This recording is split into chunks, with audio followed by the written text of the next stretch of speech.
भगवान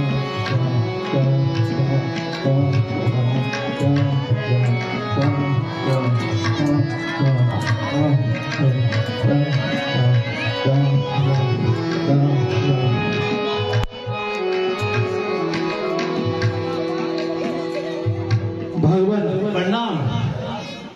आयुष्मान, कहो विभीषण जी, यहाँ घट घट के वासी हैं,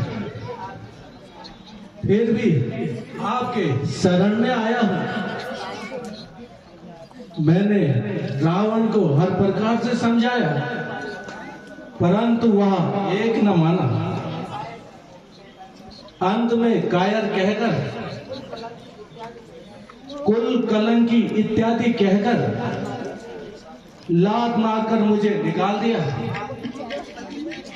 और अब आप ही मुझे शरण दीजिए भगवान। प्रिय सखा, धैर्य धरो। जो मनुष्य चराचर का बैरी हो, वह भी यदि मेरी शरण में आए तो मैं उसे भी शरण देता हूं। विभीषण, मैं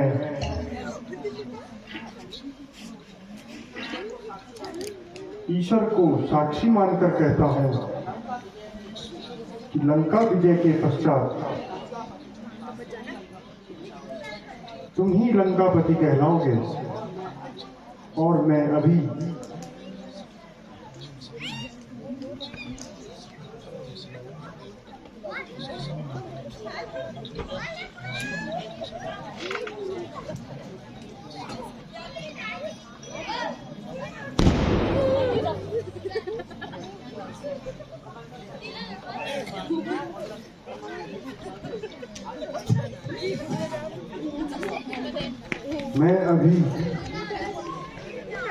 इस जल से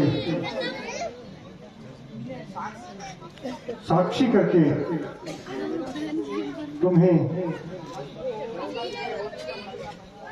लंका विजय होने पर लंकापति बनाऊंगा। जल से आपका अभिषेक करता हूं।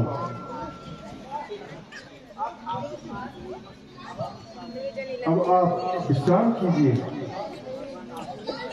भगवान आप धन्य हैं।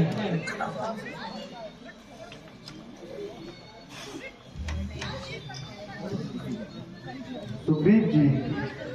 जी महाराज।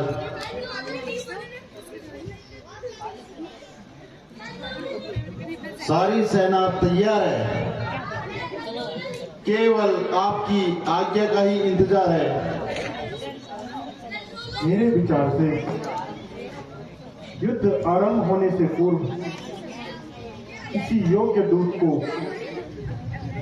रावण के पास भेजना चाहिए, क्योंकि राजनीति यही कहती है।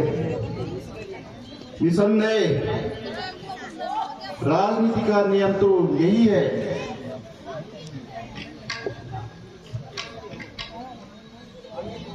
कुछ भी हो, हमें तो अपने कर्तव्य का पालन करना है। इसलिए मैं युवराज अंगद का नाम प्रस्तुत करता हूं। कहिए अंगद जी, आपका क्या विचार है? भगवान सेवा करने के लिए तैयार है। तो फिर आप शीघ्र लंका को प्रस्थान करो।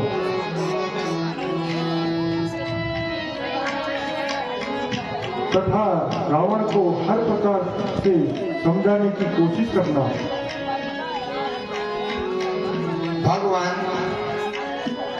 आपकी आज्ञा श्रोत्यार्य है। अच्छा भगवान, प्रणाम। आयुष्मान।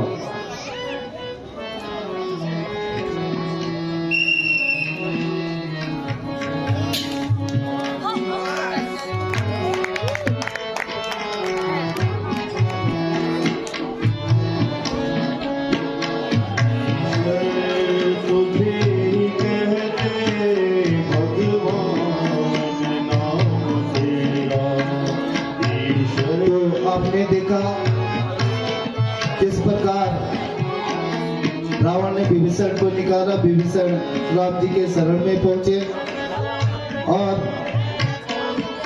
भगवान श्री रामचंद्र जी ने एक निर्णय और लिया कि एक बार दूध को बेचकर संधि करवा दें, लेकिन रावण का हट नहीं मानता। तो आप रावण और अंगद संवाद आप लोग देखेंगे, आज का लास्ट सीन है, तो आप लोग बने रहें।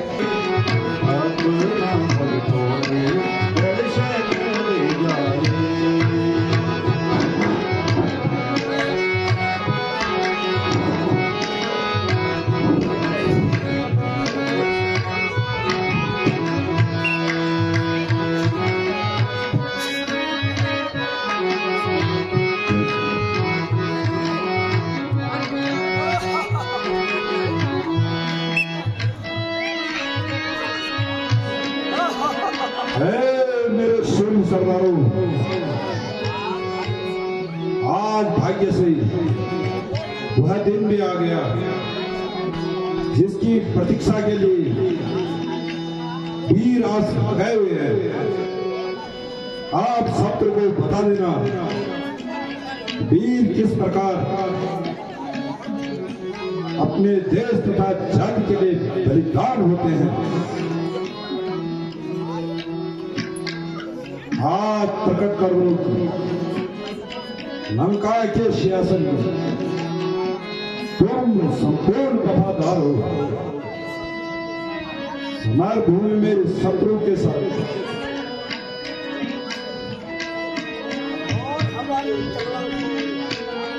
शाबाश मेरे बहादुर, शाबाश। जय शंकर की।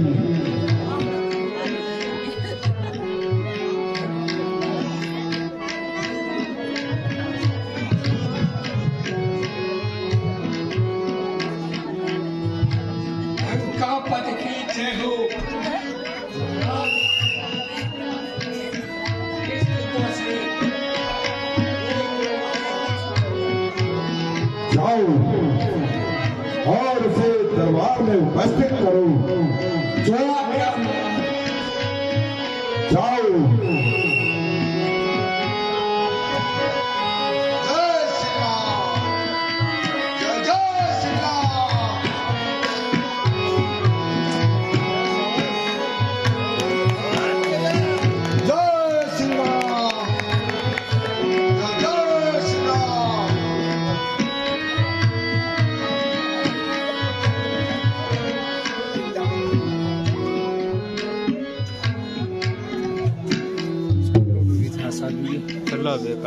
सभा में कैसे आया है, सभा में कैसे आया है, कहाँ का कौन बंदर है, सभा में कैसे आया है, कहाँ का कौन बंदर है।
मेरे मित्र भाली के पुत्र हो, कहिए कुशल से तो हो।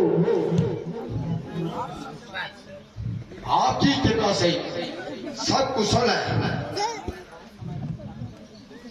मैंने बहुत समय पश्चात तुम्हें देखा,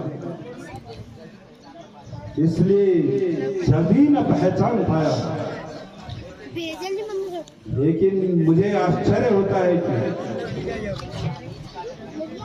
तुमने यह नीच कार्य करने की क्या ठानी। आप मुझे कुछ भी कहिए,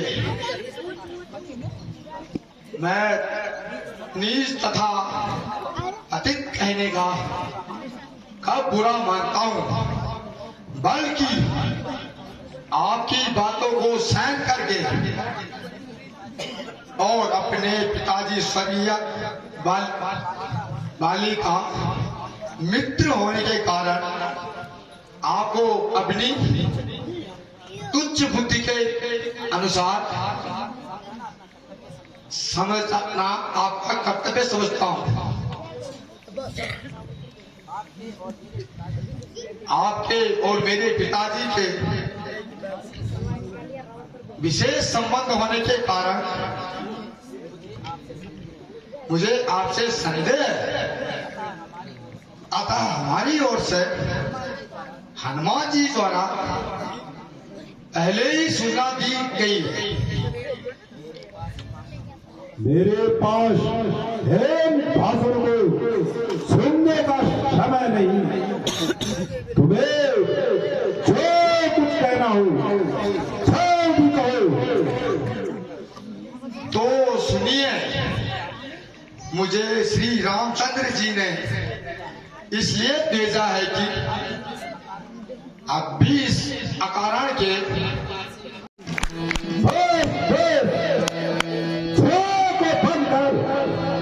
अरे नानक, तेरे जैसे पुत्र को जन्म लेते ही बार तेरा चाहिए था।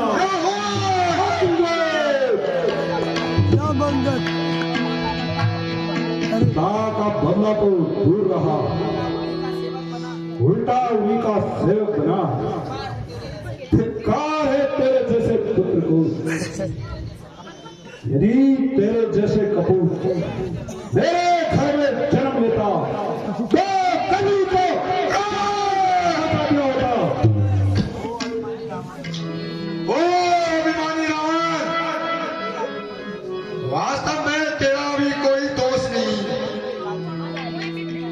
होनी के काल चक्र ने तेरी बुद्धि में पड़ा डाल दिया।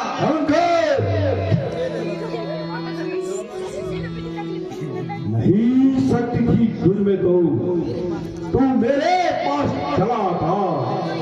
मैं तेरे पाप का बदला उसी क्षण चुका देता। ये पीछे फिक्र करना, मुझे पता दिलाने की पहले तरकीब सोचिए, अपनी जान बचाने की।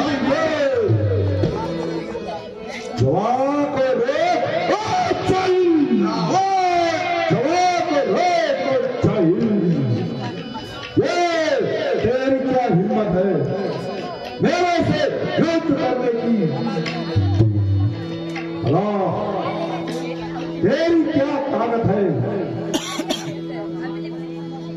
नगर इतना घमंड, जहां एक रोक फानी है,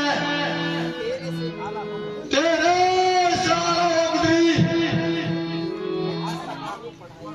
आजाद लागू पड़ा है। अरे मूर्ख, तुझे किसी ने अपने से बल के साथ बात करने की तमीज नहीं सिखाई, या मूर्खों से सारी उम्र बिताई?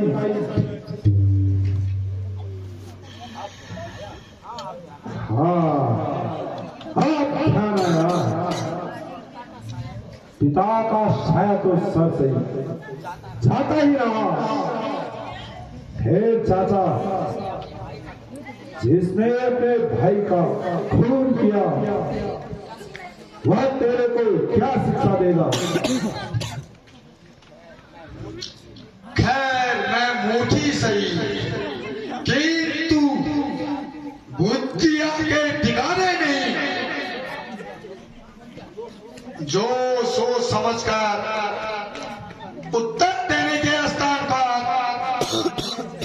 दूसरों के निजी झगड़े छेड़ रहा है, औरों के घर के झगड़े एक रावण न छेड़ तू, तुझको पराई क्या लड़ी, पहले अपनी बिछेड़ तू अपनी पदवी पर रह बंदा। रावण कार नगर बढ़ाने का बकवादी तेरा भाग नहीं, दूर से निकल समझाने का। हम दोनों आप निपट लेंगे जिसमें ठन रही लड़ाई है। तू व्यर्थ मोल लग रहा है और नाक रात बढ़ाई है।